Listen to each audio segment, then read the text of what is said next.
বন্ধুরা, আশা করি সবাই ভালো আছেন। তো বন্ধুরা, এখন আমি একটা নাটক নিয়ে কথা বলবো। নাটকটার নাম হচ্ছে কাল্লু সুইপার। তো কাল্লু সুইপার নাটকটাতে লিড চরিত্রে আমি দেখতে পেয়েছি মোশাররফ করিমকে। তো দেখুন, একটা কথা বলি যে একটা টাইম আমার মনে হতো ভাই নাটক আবার কি, বাট সত্যি কথা বলছি, আমি মোটামুটি 3টে থেকে 4টে নাটক দেখলাম এবং নাটকগুলো দেখার পর আমার একটা জিনিসই মনে হয়েছে, এই যে নাটকগুলোর মধ্যে আমরা যেটা পাই না সেটা অনেক সিনেমার মধ্যে পাই না। অনেক সিরিয়ালগুলো তো গ্যাদগ্যাদানি থাকে, বাট অনেক সিনেমার মতো আমরা সেই জিনিসটা পাই না। একটা 40 মিনিটের নাটকে যা দেখায় সেটা সত্যি বলছি দারুণ। তো আজকে যেটা নাটকটা নিয়ে কথা বলবো, কাল্লু সুইপার, এটা প্রত্যেককে রিকোয়েস্ট করব যারা এখনও নাটক দেখেননি বা যারা ভাবছেন নাটক মানে গ্যাদগ্যাদানি ভ্যানভ্যানানি, তাদের উদ্দেশ্যে বলছি নাটকটা একবার দেখুন। যদি আপনি না কেঁদে ফেলেন না, তাহলে বুঝতে পারবেন দরিদ্রতা কী জিনিস, এবং পয়সা যখন আপনার কাছে থাকবে না, আপনার সঙ্গে কেউ সাথ দেবে না, সেটা কিন্তু গল্পের থিমে আপনি বুঝতে পারবেন। এত সুন্দরভাবে ছবির একটা বাস্তব চিত্র তুলে ধরা হয়েছে না নাটকটার মাধ্যমে, সেটা সত্যি ব্যাপক লাগে। এবং পারফরমেন্স ভাই, মোশাররফ করিমের ওই যে কান্নার আওয়াজ, ওই যে লাস্টের মা মারা যাচ্ছে, তার বউ পালিয়ে যাচ্ছে এবং সে অসহায়ভাবে নিজেকে প্রেজেন্ট করছে এবং তার কাছে কিছু করার নেই, ওই জায়গাতে মোশাররফ করিমের যে পারফরমেন্স, সেটা আপনার চোখে জল আনতে বাধ্য করাবে।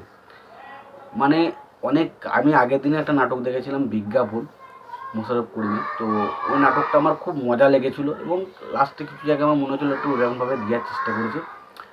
বাট আজকের নাটকটা পুরোপুরি একটা অন্য কিছু। প্রথম শুরুতে 5 থেকে 10 মিনিট একটু কমেডির মতো থাকলেও, বাট বাকি সময় যত এগোয় নাটকটা অন্য দিকেই মোড় নেয় এবং নাটকটা পুরোপুরি ইমোশনাল টাচ একটা নাটক। আপনি দেখলে এই নাটকটা যদি পুরো দেখেন না, আপনি চোখের জল ধরে রাখতে পারেন। এবং বর্তমান সময়ের যে দরিদ্রদের যে বাস্তব চিত্র, সেটা কিন্তু তুলে ধরা হয়েছে। এবং আপনি যদি একটা গরিব পরিবার থেকে বিলং করেন, তাহলে আপনার কী কী পরিস্থিতির সম্মুখীন হতে হয় আপনাকে, সেই জিনিসটা কিন্তু নাটকটার মধ্যে খুব দুর্দান্তভাবে দেখানো হয়েছে। খুব ভালো একটা নাটক। নাটকটা লিখেছেন হচ্ছে জুয়েল আলিম। খুব ভালো লেগেছে, গল্পটা খুব ভালো এবং গানটার নাটকটার পরিচালনা করছেন জাহিদুর রহমান। এবং ওরা কি মোশাররফ করিমের বউয়ের চরিত্রে তানিয়া বৃষ্টি জাস্ট ব্যাপক অভিনয় করেছে। আপনার ওই ক্যারেক্টারটার প্রতি একটা লাস্টের মুহূর্তে এমন রাগ এসে যাবে। এবং পাশাপাশি আরও অনেকে রয়েছে, মুকুল সিরাজ রয়েছে, তারপর টুনটুনি রয়েছে, অনেকেই রয়েছে। তো নাটকটায় প্রায় 5-6টা চরিত্র রয়েছে, বাট প্রত্যেকেই কিন্তু কাজ ভালো করেছে। তো নাটকটা খুব খুব ভালো একটা নাটক, খুব ভালো একটা নাটক। আমার তো খুব ভালো লেগেছে, আমি জাস্ট বলে বোঝাতে পারবো না আমার কতটা ভালো লেগেছে। এবং এই নাটকটা দেখলে, স্পেশালি আপনি যখন 40 মিনিট দেখবেন, তারপর 20 মিনিট আপনি ভাববেন ভাই কী দেখলাম, এতটাই ভালো নাটক। তো আমি সত্যতা বলছি, অবশ্যই দেখুন কাল্লু সুইপার নাটকটা। আর যারা যারা নাটকটা দেখেছো, তোমাদের কেমন লেগেছে জানিও। ভিডিওটি ভালো লেগে থাকলে লাইক কমেন্ট শেয়ার করে দিও। চ্যানেলটা নতুন হয়ে থাকলে অবশ্যই তোমরা চ্যানেলটা সাবস্ক্রাইব করে নিও, পাশে বেল আইকনটা অবশ্যই প্রেস করে দিও। ভালো থেকো, সুস্থ থেকো, দেখাচ্ছে পরবর্তী।